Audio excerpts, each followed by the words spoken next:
Today I'm going to show you how to create my go-to brush for almost anything I paint. This is a brush, pretty basic. It has a nice little texture to it. It's had a little bit of fluffiness, so it's really easy to blend. You can also take the smudge tool with the same brush. Get a really smooth blend. First thing we're going to do is create a new brush. Just go to your brush library up at the top and press the little plus icon in the top right corner. Set the spacing to 3%. We can completely ignore stabilization. Then we go over to the taper settings. Crank the taper up to the maximum on both sides. Increase the size to 50% and lower the pressure to none. You can actually leave it up a little bit. I like it in none. And increase the tip to 20%. Go over to shape, press the little edit icon, import and source library. These are all shapes included in Procreate, so you should have them available as well. Scroll all the way down to the simple leaf, press done. From here on, we're gonna leave it a touch only.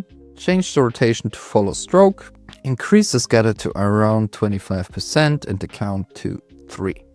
Then we go over to grain, press the edit icon again, import source library, and pick the grunge texture. It's just right up here. Press done. And now the brush has a little texture to it. We leave it at moving, the movement at rolling, and just increase the scale to around 30. The zoom stays cropped and lower the depth to around 70%. Change the rotation to around 20 to 35%, something in between. Then we increase the depth jitter to 10% and brightness and contrast to max.